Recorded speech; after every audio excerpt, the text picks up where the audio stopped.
BDR অফিসারদের ওয়াইফদের কান্না, এই মা বোনের কান্না, এই আলেম এতিমের কান্না, এগুলি কি বৃথা যাবে? এগুলি কোনোদিনও বৃথা যাবে না। দেশে গণতন্ত্র যখন বিপদের মুখে পড়েছে তখনই আপোষহীন নেত্রী খালেদা জিয়া দাঁড়িয়েছিলেন একাই।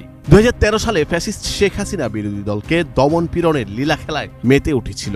সাবেক প্রধানমন্ত্রী খালেদা জিয়ার বাড়ির সামনে তাকে বাধা দেওয়ার জন্য হাসিনা লেলিয়ে দেওয়া পুলিশ বাহিনী ঘিরে ধরেছিল নেত্রীকে। বালুর ট্রাক দিয়ে তার বাসার গেট অবরুদ্ধ করে রাখা হয়েছিল। তখন সাংবাদিকদের কাছে দেশবাসীকে দেয়া বক্তব্য আজও সবার হৃদয়ে দাগ কাটে। সেদিন ফ্যাসিস্ট শেখ হাসিনা গণতন্ত্রের টুটি চেপে ধরেছিলেন সব দিক দিয়ে। তার বিরুদ্ধে বেগম খালেদা জিয়া বলিষ্ঠ কণ্ঠে প্রতিবাদ জানিয়েছিলেন। দেশটা কি আপনাদের একলার পৈতৃক সম্পত্তি হয়ে গেছে আওয়ামী লীগের? যে গুন্ডা বাহিনী দিয়ে আমাদের প্রোগ্রাম বন্ধ করতে চান, পুলিশ বাহিনী দিয়ে প্রোগ্রাম বন্ধ করতে চান।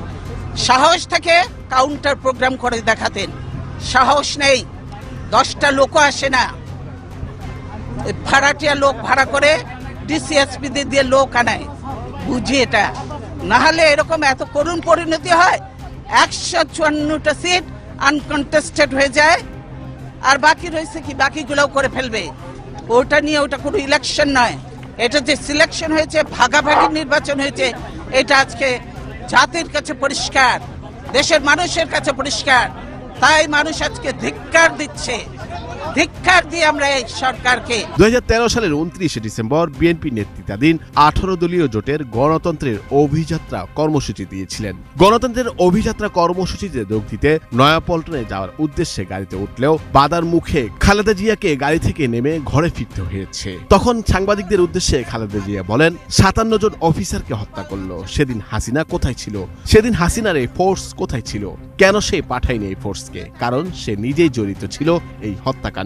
আল্লাহর গজব পড়বে আপনারা যা শুরু করে দিয়েছেন।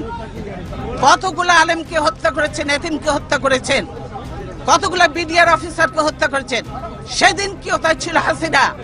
সেদিন হাসিনা কোথায় ছিল? এতগুলো অফিসারকে মারলো, 57 জন অফিসারকে হত্যা করলো। সেদিন হাসিনার এই ফোর্স কোথায় ছিল? কেন সে ফোর্স পাঠায় নাই? আসলে সে নিজেই জড়িত ছিল এই হত্যাকাণ্ডের সঙ্গে, সেজন্যই আজকে তো এমন অনেক আননোন চেহারা দেখা যায় যাদেরকে চেনা যায় না যে তারা আসলেই বাংলাদেশি কিনা। আজকে সকলের দায়িত্ব হয়ে গেছে দেশ বাঁচানো, মানুষ বাঁচানো। আর আপনারা ঘরে ঘরে ঢুকে এখন মানুষ হত্যা করছেন। মনে করেন যে এগুলোর হিসাব নেই? এই মা বোনের কান্না, এই আলেম এতিমের কান্না, এই বিডিআর অফিসারদের ওয়াইফদের কান্না, এগুলি কি বৃথা যাবে? এগুলি কোনোদিনও বৃথা যাবে না। আজকে যারা এই জুলুম নির্যাতন করছেন তাদেরকে এদের মতো একদিন চোখের পানি ফেলতে ফেলতে বুঝতে বুঝতে তারা চোখ অন্ধ হয়ে যাবে। পুলিশের উদ্দেশ্যে খালেদা জিয়া বলেছিলেন, হাসিনার দালালি করে লাভ হবে না, বাংলাদেশের মানুষের সঙ্গে থাকুন, তবেই কাজে দিবে। আর আপনারা এখন ঘরে ঘরে ঢুকে মানুষ হত্যা করছেন, মনে করেন এগুলার হিসাব নাই? এই মা বোনের কান্না, বিডিআরদের অফিসারদের ওয়াইফদের কান্না, এগুলি কি বৃথা যাবে? আজকে যারা এই জুলুম নির্যাতন করছেন তাদেরকে একদিন এদের মতো চোখের পানি ফেলতে ফেলতে চোখ অন্ধ হয়ে যাবে। আপনাদের সঙ্গে আমাদের কোনো বিরোধ নেই, আপনারা দায়িত্ব পালন করছেন, কিন্তু আমি মনে করি যে দায়িত্বটা সুন্দরভাবে পালন করেন, সম্মানের সঙ্গে, যাতে আমরাও কাজ করতে পারি, আপনারাও কাজ করতে পারেন, সেভাবে আপনারা করেন। আপনাদের সঙ্গে আমাদের কোনো বিরোধ নেই, পুলিশ বাহিনী। কিন্তু এটা তো ঠিক নয় যে আমাকে আমার বাড়ির থেকে বেরোতে দেবেন না, এটা তো ঠিক নয়, এটা তো ঠিক নয়। সেটা আপনাদের যে অফিসার ছিল সে গেল কোথায়? তার সাথেই তো আমি কথা বলতে চেয়েছি, কেন আমার পথ আটকিয়েছে, কিন্তু সে কোথায়? কেন সে আসছেন এখন সামনে? এতক্ষণ তো অনেক কথা বললেন, তো গণতন্ত্রও চাবেন না, দেশ রক্ষা করতেও চাবেন না, গোলামি করবেন, দালালি করবেন। এই গোলামি তো রাখবে না। লিন্দুক দর্জির ইতিহাসটা পড়ে দেখেন, সেও কিন্তু টেকে নাই বেশি দিন, তাকেও বিদায় নিয়েছে এত দালালি করে, দেশ বিক্রি করে। কাজে এই দেশ বিক্রি চলবে না হাসিনার, দেশ রক্ষা হবে ইনশাআল্লাহ। দালালি বন্ধ করতে বলেন, আর হাসিনার দালালি করে লাভ হবে না।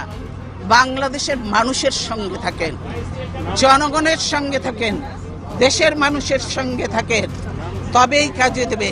বাড়িতে ঢুকে যাওয়ার আগে সাবেক প্রধানমন্ত্রী খালেদা জিয়া সাংবাদিকদের বলেন, আপনারা হলেন গণতন্ত্রের রক্ষক, দেশ রক্ষা, গণতন্ত্র রক্ষার সৈনিক আপনারা। আমরা আছি আপনাদের সাথে। তাই সাংবাদিকদের ভাইদের, আইনজীবী ভাইদের বলছি, জনগণ যারা রাজপথে নেমেছে, নানাভাবে লাঞ্ছিত হয়েছে, তাদের প্রতি আমরা জানাই সহানুভূতি। জনগণকে গণমাধ্যমের মাধ্যমে বলতে চাই, গণতন্ত্র আজকে ধ্বংস হয়ে গেছে। এখন গণতন্ত্র এবং দেশ রক্ষার যে ডাক আমি দিয়েছি, সেই ডাকে যেন তারা সাড়া দেন। জনগণ সাড়া দিয়েছে।